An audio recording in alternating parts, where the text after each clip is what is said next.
मशाम तुम बहुत खूबसूरत हो, बस थोड़ी सी तवज्जो तुम अपने ऊपर दो तो और भी हसीन हो जाओगी। रामेश इसे बेबाक निगाहों से देखते हुए बोला था तो नो उम्र सी मशाम, जिसके एहसास और जज्बात किसी कच्ची कोम्पल की मानित थे, रामेश की बात पर कदले बौखला सी गई। अमेरिका से कुछ अरसा कबल आने के बाद न जाने क्यों रामेश की तमाम तर तवज्जो इसकी जानिब मबजूल हो गई थी। हालांकि कोमल का साहिराना हुस्न किसी को भी अपने बस में कर सकता था। बेचारी 16 साल की मासूम और भोली भाली मशाम ये हरगिज नहीं जानती थी कि रामिश और कोमल इसके साथ कितना घिनौना खेल खेल रहे हैं। मोहब्बत में फरेब देने का, इसके नाजुक जज्बात और एहसासात का मजाक उड़ाने का खेल मशाम हरगिज नहीं जानती थी कि कोमल बचपन की इस वाकया को अभी तक फरामोश नहीं कर सकी। जिस तरह कोमल के स्कूल के साथियों ने इसकी हंसी उड़ाई थी, वैसे ही हंसी वो मशाम की भी उड़ाना चाहती थी। रामेश भाई, इतना कीमती तोहफा मैं नहीं ले सकती। क्रिस्टल की बनी इंतहाई हसीन और नाजुक गुड़िया, जिसके अंदाज कोसे कजा के रंग निगाहों को खेरा किए दे रहे थे, वो बहुत कीमती लेकिन बेहद खूबसूरत गुड़िया थी। रामेश से लेते हुए मशाम बहुत हिचकिचा रही थी। पहले तो प्लीज तुम मुझे रामेश भाई कहना बंद करो, वो बदमजा सा होकर बोला। और अगर तुम मेरा तोहफा नहीं लेना चाहते तो ठीक है, लेकिन आइंदा मुझसे कभी भी बात करने की कोशिश मत करना।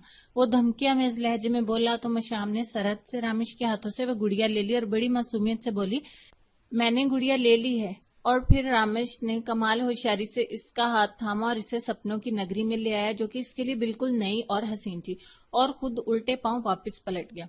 वो बेचारी इसके दबे पांव पलटने से बेखबर सारा दिन इसके ख्यालों में खोई रहती और रात को इसी के सपनों की चादर मुंह तक तानकर सो जाती। रामेश के पलट जाने का एहसास इसे इस वक्त हुआ जब एक दिन राहत बेगम के हाथ वो गुड़िया लगी, जो पहले ही मशाम के बदलते अंदाज और द्वार देखकर परेशान हो रही थी। अब अगर ये गुड़िया देखकर वो बुरी तरह से दहल गई और इंतहाई मुश्तल होकर इन्होंने मशाम से बाजपुर्स की। अम्मी की पहली बार इतने गुस्से में देखकर मशाम बुरी तरह से सहम गई और इनकी सख्ती से इस्तफसार करने पर सब कुछ बताती चली गई। राहत बेगम तो हक्का बक्का से बस अपनी मासूम सी बेटी को देखकर रह गई, जो जमाने की चलितर बाजियों से भला कहाँ वाकिफ थी। वो तो अपनी शफाफ और सादा नजरों से ही इस दुनिया को देखती थी।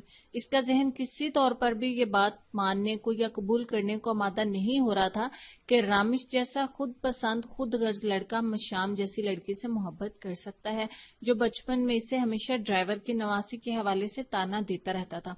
वो तो राहत बेगम का अदब नहीं करता था, तो फिर ये सब क्या था? वो बुरी तरह से उलझ गई।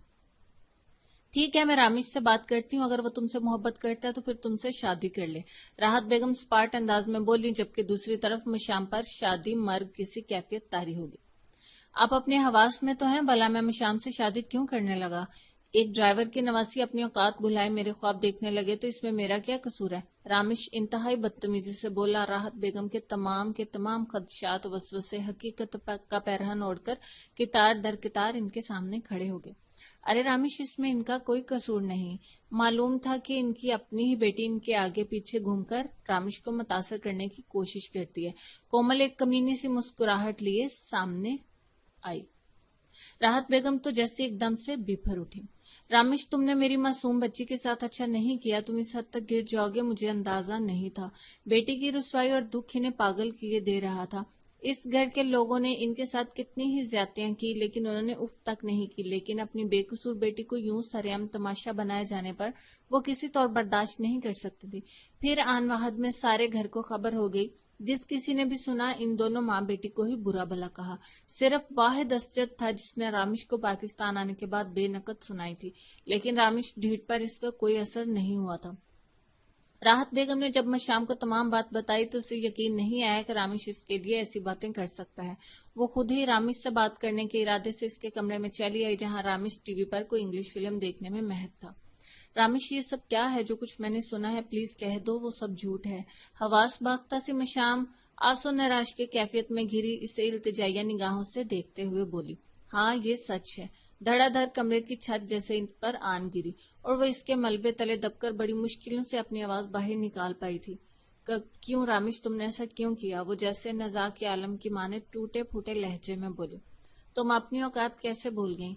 मशाम अयाज, मैं तुमसे नहीं बल्कि कोमल से मोहब्बत करता हूँ। और हाँ, आइंदा मुझसे बेतकल्लुफ होने की हरगिज कोशिश मत करना। रामिश का इतना खुरदरा और अजनबी रूप देखकर इसका दिल इस सहमे हुए पंछी की तरह हो गया जो कैद में हो, और शायद धड़कना ही भूल गया। वो फटी फटी निगाहों से रामिश को देखे ही गई। बस ये कुछ और भी सुनने की तमन्ना है। अकब से कोमल की तमस्कराना आवाज उभरी, लेकिन इसे पलटकर कोमल का फातिहाना चेहरा और हंसी उड़ाता चेहरा देखने की हिम्मत नहीं हुई। इंतहाई दिक्कतों से वो अपने बेजान जिस्म को तकरीबन घसीटते हुए वहां से वापस लाई थी।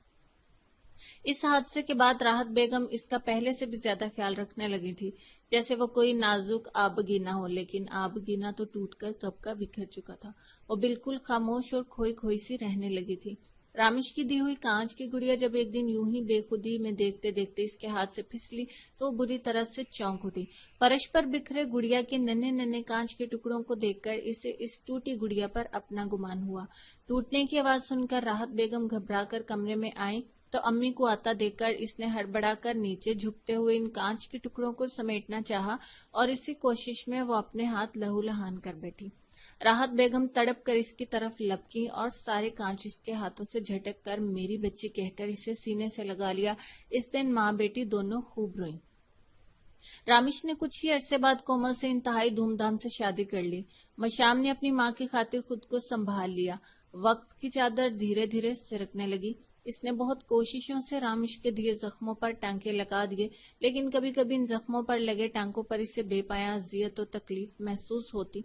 रामिश से इसे बेतहाशा नफरत हो गई थी और इससे कहीं ज्यादा कोमल से, जो तरहकीकत इन सब बातों की जिम्मेदार थी। सिर्फ चंद कदम के फासले पर रात खड़ी थी और इस पर तारी होने की कोशिश कर रही थी। अपने हाल की तरफ लौटते हुए मशाम ने अपनी जानिब तेजी से बढ़ते इन अंधेरों को देखा और तल्खी से मुस्कुराई। हर काली रात के बाद उजाले बखेरता हुआ सवेरा नमूदार होता है। हर गम की कोयल के बाद खुशी के जगमगाते जुगनू भी आते हैं, लेकिन न जाने मेरी तकदीर में इस तवील रात के बाद सवेरा है भी या नहीं, या फिर शायद मेरी किस्मत में अंधेरे ही अंधेरे हैं और रात स्याह चादर की तरह मुझ पर हावी है। इसने मुजहमिल होकर सोचा। रामिश अम्मी का रवैया मेरे साथ बहुत रूखा फीका सा हो गया है। ऐसा लगता है जैसे वो मुझसे बहुत नाराज हैं। आज सुबह जब मैंने इन्हें चाय बनाकर दी तो इन्होंने पीने से साफ इनकार कर दिया और फिर थोड़ी देर बाद इन्होंने हुरिया से चाय मंगवाई। कोमल आजुर्दगी से बोली तो रामिश चुप का चुप रह गया। अम्मी का कोमल के साथ उखड़ा उखड़ा अंदाज वो भी नोट कर रहा था, लेकिन कसदन खामोश था। आबदा बेगम को रामिश की औलाद को अपनी गोद में खिलाने का बहुत अरमान था। इस खबर ने इन्हें बहुत रंजीदा और कोमल से कुछ नाला सा कर दिया था। तुम अम्मी के रवैये को इतना दिल पर मत लो, इन्हें इस बात का धचका पहुंचा है, कुछ दिनों में वे नॉर्मल हो जाएंगी, वो इसकी दिलजोई करते हुए बोला। मुझे इन खोखली तसल्लियों से बहलाने की कोशिश मत करो। इस बात के बाद से कोमल बेइंतहा चिड़चिड़ी और घुसीली हो गई थी। रामिश की बात पर वो कटीले अंदाज में बोली, मगर फिर अगले ही लम्हे वो इसका हाथ थामकर लजाजत से बोली, रामिश तुम दूसरी शादी तो नहीं करोगे ना? अगर अम्मी ने तुम्हारी दूसरी शादी करना चाही तो मैं मर जाऊंगी रामिश। रामिश इसकी बात से भौंचका सा रह गया। कोमल तो पागल हो गई हो, भला मैं दूसरी शादी क्यों करूंगा? वो हैरत के भंवर से उबरते हुए बोला, ये तुम्हें क्या होता जा रहा है? तुम अच्छी तरह से जानती हो मैं तुमसे कितनी मोहब्बत करता हूँ, इसके बावजूद तुम मेरे मुतालिक इस किस्म के खदशात अपने दिल में पाल रही हो। वो नाराजगी से बोला। लेकिन रामिश तुम्हें तो बच्चे बहुत पसंद है ना? कोमल बेबसी से बोली। पगली लड़की, मेरी मोहब्बत को तुमने इतना कमजोर समझा है कि बच्चे की खातिर मैं दूसरी शादी कर लूंगा। रामिश अपनी आंखों में प्यार समोते हुए एक जज्बे से बोला तो कोमल की जलती रूह पर कुछ ठंडक सी पड़ गई। मेरे जहन में एक आइडिया आया है, कोमल ने कुछ सोचते हुए बोला। क्या आइडिया आया है? रामिश ने इस्तफसार किया। रामिश के ऐसा नहीं हो सकता कि हम किसी यतीम खाने से बच्चा गोद ले लें, वो कुछ हिचकिचाते हुए बोली तो रामिश इसे इंतहाई अचंभे से देखा। कोमल, ये तुम कैसी बातें कर रही हो? क्या तुम नहीं जानती कि पापा और चचा इस चीज के कितने खिलाफ हैं? किसी दूसरे की औलाद जिसके खून तक के बारे में हमें पता ना हो, भला ऐसे बच्चे को हम कैसे गोद ले सकते हैं? और अम्मी वो तो इस मामले में इतनी हसास हैं कि आज तक मशाम को महज एक ड्राइवर की नवासी होने की वजह से कबूल नहीं किया, जबकि इसके खून और नस्ब हसब के हवाले से हम सब जानते हैं, लेकिन वो फिर भी हमारी हैसियत के बराबर नहीं है। तो ऐसा बच्चा जिसके बैकग्राउंड के बारे में हमें कुछ मालूम नहीं, वो कैसे हमारी औलाद का रुतबा हासिल कर सकता है? रामिश इंतहाई मुतकब्बराना अंदाज में बोलता चला गया। कोमल भी इसके ख्यालात से मुत्तफिक थी, लेकिन वो इस मसले का कोई ना कोई आसान हल निकाल लेना चाहती थी ताकि ताई अम्मी रामिश की दूसरी शादी का ख्याल अपने जहन में ला लें। वो एक बार फिर सोचो कि गिरदाब में फंस गई, कोई ना कोई रास्ता तो इसे जरूर निकालना था, जबकि रामिश नहाने की गर्ज से बाथरूम में चला गया। رات کا نہ جانے کون سا پہر تھا جب راحت بیگم کے سینے میں درد کی شدید لہر اٹھی۔ انہوں نے اپنی تمام ہمتوں کو جمع کیا، اپنے پہلو میں سوئی مشام کو تقریباً جھنجھوڑ ڈالا۔ مشام ہڑبڑا کر سرت سے اٹھ بیٹھی۔ امی کیا ہوا، کیا ہو رہا ہے آپ کو؟ درد سے دوہری ہوتی راحت بیگم کو دیکھ کر مشام کے حواس مختل ہو گئے۔ اس نے جلدی سے اٹھ کر لائٹ کھولی اور ڈاکٹر کی دی ہوئی گولیاں اٹھائی اور پانی کے ساتھ راحت بیگم کے قریب آئی، جو گہری گہری سانسیں لیتی اپنا دایاں ہاتھ سینے پر رکھ کر کچھ کہنے کی کوشش کر رہی تھی۔ امی یہ دوا کھا لیں۔ اس نے راحت بیگم کے منہ میں گولی ڈالی اور ابھی گلاس ہونٹوں سے لگایا ہی تھا کہ انہوں نے ایک زوردار ہچکی لی اور ایک دم سے ساکت ہو گئی۔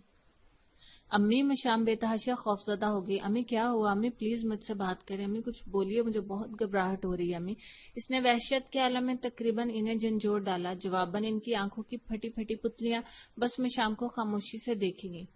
امی، یک لخت وہ ہذیانی انداز میں چلائی اور انتہائی وحشت کے عالم میں راحت بیگم کے مردہ جسم کو دیکھتی الٹے پاؤں دروازے سے باہر نکلی اور سرپٹ باہر بھاگی۔ اسجد بھائی جلدی آئیے، اسجد بھائی پلیز۔ وہ حیات والا کا صدر دروازہ دیوانوں کی مانند مسلسل پیٹے جا رہی تھی۔ نہ جانے کس نے دروازہ کھولا تھا، وہ دیکھ نہیں سکی، بس تیر کی تیزی سے بھاگتی ہوئی اندر آئی اور زور زور سے اسجد بھائی کو آوازیں دینے لگی۔ آن وہد میں اس کی بے ہنگم چیخوں سے سارا گھر اپنے کمروں سے باہر نکل آیا۔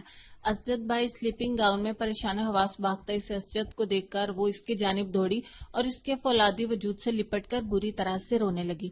اسجد بھائی، امی، وہ فقط اتنا ہی کہہ سکی، تبھی اسجد کے ذہن میں جھماکا اور اس نے سرحد سے مشام کو خود سے الگ کیا اور بھاگتا ہوا انیکسی پہنچا۔ اس کے پیچھے پیچھے سارا گھر بھی وہاں آ گیا۔ راحت بیگم کی روح قفس انصری سے پرواز کر گئی تھی۔ انتہائی دکھ اور رنج کے عالم میں اسجد نے ان کے ساکت آنکھوں پر ہاتھ رکھ کر انہیں بند کیا تو بکھری بکھری سی مشام تڑپ کر آگے آئی۔ نہیں امی، آپ مجھے چھوڑ کر نہیں جا سکتی امی۔ اس کی دلدوز چیخوں سے حیات والا کے در و دیوار لرز اٹھے۔ مشام کا واحد سہارا بھی آج منو مٹی تلے ہمیشہ کے لیے ابدی نیند سو گیا تھا۔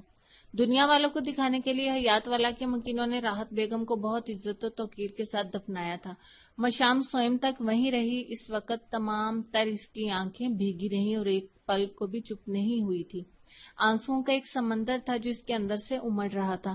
سوئم کے بعد جب سب مہمان اپنے اپنے گھروں کو سدھار گئے تو وہ بھی اپنی انیکسی میں آئی۔ کمرے کی لائٹ جلائی، لمحہ بھر میں اس کے ارد گرد ناچتا وحشت ناک اندھیرا روشنی کے آتے ہی اپنی موت آپ مر گیا۔ مشام نے آنکھیں سکیڑ کر دیکھا تو اسجد کو سامنے پا کر ایک بار پھر وہ اپنا ضبط کھونے لگی۔ یہاں اندھیرے میں کیوں بیٹھی ہو؟ وہ نرمی سے بولتا ہوا اندر چلا آیا۔ یہ اندھیرے ہی تو میرے دوست ہیں، میرے غم گسار، میرے ہمدرد ہیں، بھلا میں ان سے کیسے دور رہ سکتی ہوں؟ مشام یاسیت و آزردگی سے بولی تو اسجد کچھ پل اسے ایسے خاموشی سے دیکھتا رہ گیا۔ کتنی بہادر اور باہمت لڑکی تھی۔ زندگی کے دیے ہر زخم کو اس نے بڑی خندہ پیشانی سے جھیلا تھا، مگر اس بار زندگی کے اس وار کو وہ سہ نہیں پا رہی تھی۔ جانتی ہو مشام، میں اپنی پوری زندگی میں صرف ایک انسان سے متاثر ہوا ہوں اور وہ انسان تم ہو۔ اسجد آہستگی سے بولا جبکہ مشام اسے حیرت سے دیکھنے لگی۔ مجھ سے متاثر؟ وہ انتہائی اچنبھے سے بولی، پھر اگلے ہی پل تلخی سے ہنس کر بولی، مجھ میں بھلا ایسی کون سی بات ہے جو آپ کو متاثر کر سکتی ہے؟ مشام، جب میں اپنے والدین کو کھویا تھا تو میں بھی تمہاری طرح ٹوٹ کر بکھر گیا تھا۔ میں اپنے والدین کا بہت لاڈلا تھا۔ دونوں نے مجھے دنیا بھر کی آسائشیں دی، مجھ پر بے دریغ اپنا پیار لوٹایا تھا، اور جب وہ اس دنیا میں نہیں رہے تو مجھے اپنی زندگی بالکل بے معنی سی لگنے لگی۔ اسجد بولتے بولتے چند ثانیے کے لیے رکا، پھر دوبارہ گویا ہوا۔ اس حادثے کے بعد عین ممکن تھا کہ میں اپنے آپ کو سمیٹ نہ پاتا، میری شخصیت بالکل مسخ ہو کر رہ جاتی، لیکن جب میں نے تمہاری طرف دیکھا تو خود کو تمہاری جگہ رکھ کر سوچا تو تمہارے دکھ کے سامنے مجھے اپنا دکھ بہت چھوٹا لگا۔ تمہیں تو نہ باپ کی شفقت کی چھاؤں نصیب ہوئی اور نہ اپنوں کا پیار ملا، پھر بھی کتنی بہادر ہو تم نے، یہ سب برداشت کیا۔ پھر میں نے اپنے آپ کو سنبھالا اور ایک کامیاب انسان بننے کی کوشش کی، اور اس کوشش میں مجھے کافی وہ مدھم لہجے میں بولتا چلا گیا اور مشام حیرت سے ساکت بیٹھی سے دیکھتے گئی۔ بظاہر فولاد نظر آنے والا اسجد اندر سے کتنا حساس تھا، اس سے آج پہلی بار اندازہ ہوا تھا۔ میں تمہیں ٹوٹتا ہوا نہیں دیکھ سکتا مشام، تمہیں اپنے آپ کو سنبھالنا ہے، زندگی کی آنکھوں میں آنکھیں ڈال کر اس کا مقابلہ کرنا ہے۔ میں تمہیں زندگی سے کبھی ہارتے ہوئے نہیں دیکھ سکتا مشام، تم ایسا کرو گی نا؟ اسجد آس بھرے لہجے میں اس سے استفسار کر رہا تھا، جبکہ بے ساختہ مشام سرس بات میں ہلا بیٹھی تو اسجد بے تحاشا خوش ہو گیا۔ یہ ہوئی نا بات، تو وہ مسکرا دی اور اس پر انہوں نے مزید کوئی بات نہیں کی۔ مشام، میری چھٹیاں ختم ہو رہی ہیں، میں پرسوں امریکہ جا رہا ہوں، لیکن 11 مہینے بعد میں ہمیشہ کے لیے پاکستان آ جاؤں گا کیونکہ کمپنی سے میرا کانٹریکٹ ختم ہو جائے گا۔ مشام یہ سن کر اس تمام وقت میں پہلی بار خوش ہوئی۔ یہ تو بہت خوشی کی بات ہے اسجد بھائی، آپ وہاں بالکل تنہا زندگی گزار رہے ہیں، یہاں سب کے ساتھ رہیں گے تو بہت اچھا ہوگا۔ مشام خلوص سے بولی اور پھر اسجد تھوڑی دیر وہاں رکا اور پھر باتیں کرتا ہوا اٹھ کر چلا گیا اور اسے کھڑکیاں دروازے اچھی طرح بند کرنے کی ہدایت بھی کر گیا تھا۔ وہ حیات والا میں جو ہی داخل ہوا، لاؤنج میں سب کو اپنا منتظر پایا، جبکہ ایک کونے میں کھڑی غصے اور تیش سے آگ بگولا ہوتی حوریہ پر اسجد کی نظر پڑی تو اسے کچھ یاد آیا۔ جب وہ شام سے ملنے نیکسی جا رہا تھا تو حوریہ نے اسے وہاں جانے سے روکا تھا، لیکن اسجد اس کی بات سنی انسنی کر کے چلا گیا تھا۔